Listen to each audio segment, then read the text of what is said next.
Hi guys, welcome to Friday Night Live. Well, we recorded the Friday Night Live and we didn't like it, so we're replacing it with a video recording. We've also changed topic. We're talking about resilience, and to be honest, we just came from our heads too pre-prepared and not authentic and genuine enough. And what we wanted to do, well, innate evolution as a philosopher, you kind of want to be real and honest and human and make mistakes and do the best we can. So yeah, we didn't do a great job, so here it is. But anyway, 30 seconds of waffling. It's beautiful though. So we wanted to talk about loss. Loss and resiliency. Yeah. And you're not broken. So Rudi, you were telling me a little bit about your experience when your mom passed and how you went into a depression for 3 years after that. Can you talk a little bit about that? Well, again, it's completely normal for people to die. My mum passed away when I was still fairly young, I guess, in my mind. And How old were you? I think I was about 32. Yeah. Yes, it's not really young. But I remember when my mum passed away, she was my best friend. Saw her every day. We used to do everything together. And when she passed away, it left such this enormous gap. God, I'm getting emotional just thinking about it now. It's this enormous gap in my life.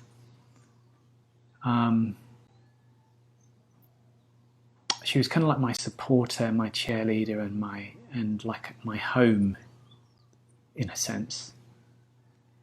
And then when that left, I felt my home got kind of, anyway. So what happened, she passed away before I understood what I understand now about the three principles or the nature of experience. And I thought that wise people, that spiritual people, that people that understood the three principles, they can get over things really quickly, and that they can navigate through things with peace and well-being. And I had all these ideas about what it meant, and so I tried to do that. I tried to be resilient. I tried to have peace of mind. I tried to understand that she's not really dead, that she's just, moving on spiritually. I tried to do all this stuff, and as I did more, the harder I tried, the worse I got. And I never saw a doctor, and I don't know, but I think I probably would have been given the label of depression if I'd gone to see a psychiatrist, because I had no libido, had no energy, wanted to sleep all the time, was grumpy, felt very, very despondent a lot of the time. And what was happening is I was resisting my feeling. If I felt sad, no, I'm not going to feel sad. If I'm going to cry, no, I'm too manly to cry. If I want to feel happy that, my God, what a beautiful spirit my mum was. No, I can't think that about my mum because she's dead. And I had all this thinking preventing my experience to just move through. Fast forward in time, when my dad passed away more recently, I think it was about 4 years ago. I love my dad too. He's one of my best friends. And knowing what I know now, I allowed my experience to just happen as it was. So if I was upset, I felt upset. If I wanted to cry, I cried. If I mourned, I mourned. Like, there was no doing or not doing to any of my experience. It was just this beautiful, honest, naked experience, just as it is. Almost no resistance to pass through this conduit of a person, consciousness. And guess what? I had depressive moments, but I wasn't depressed. I mean, I wasn't depressed with my mum, because who we are can't be depressed. We're spiritual beings. There's not a thing to be depressed there, but I had a lot of depressive thinking running through me, whereas my dad was very different. I didn't love my dad less. It's just I ignored my human experience, meaning that I allowed it to happen just as it was, just as it is, no resistance. And so the reason we wanted to talk about that is lots of people suffer from loss, And saying that, well, everybody dies, loss is a part of life, isn't that bloody helpful? Yeah, great, it may be true, but there's suffering involved. And I think knowing we don't have to suffer our suffering so much, Right. that we can just feel horrible. It doesn't have to mean anything about us. There doesn't have to be a perfect kind of experience. It doesn't have to be a particular way we experience. Just because we feel sad doesn't mean anything about us. It means as human beings, we're the full spectrum of the rainbow. The yellow, the greens, the oranges, the blues, the blacks, the greys, all of it just as it is. Embracing all of it just as it is without trying to just be the yellow or just be the pink, you get this incredible collage of colours. If rainbows were just pink and yellow, they'd be pretty boring compared to all the other colours. So we can allow ourselves to feel fully and just be human. That's beautiful. So what you were saying is I loved what you said about not having depression. You just had depressing thoughts. And I love your explanation about the rainbow and bringing it back to nature, bringing it back to that spiritual essence that's within each and every one of us. It's in you, it's in me, it's in the trees outside. And knowing that it's okay to feel and it's okay to embrace what happened and allow it to flow through you.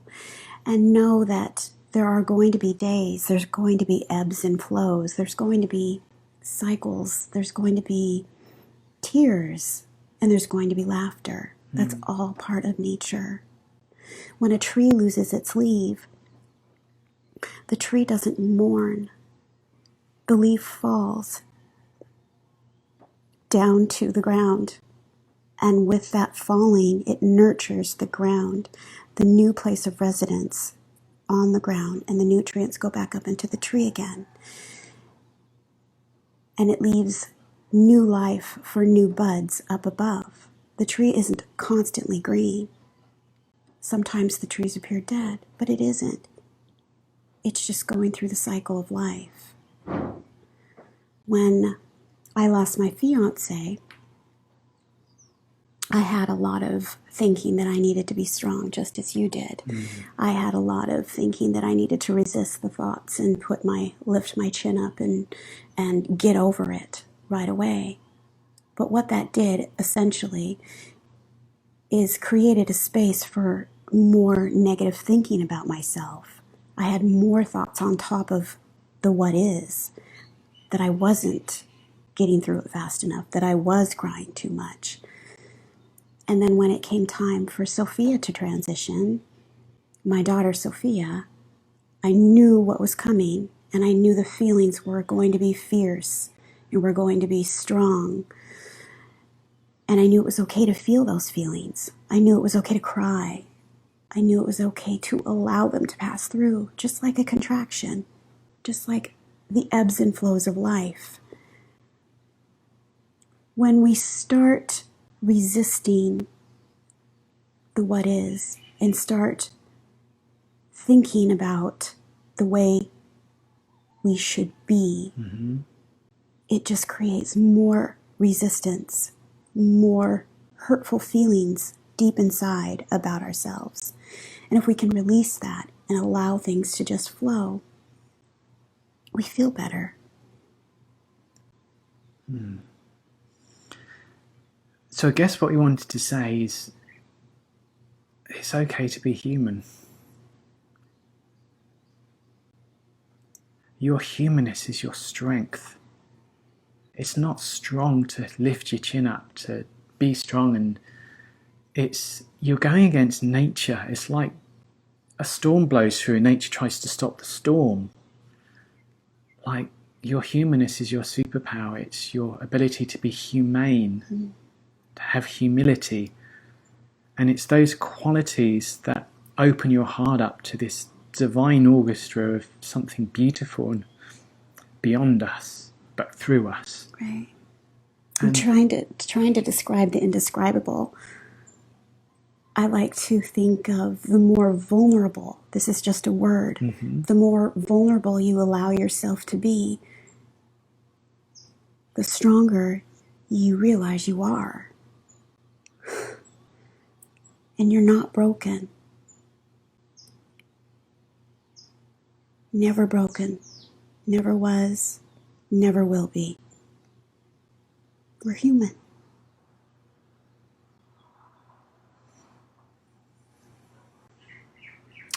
So, I hope that's helpful, and lots of love to anyone that's listening. If you're suffering from loss, bless you, we're with you, and God bless you.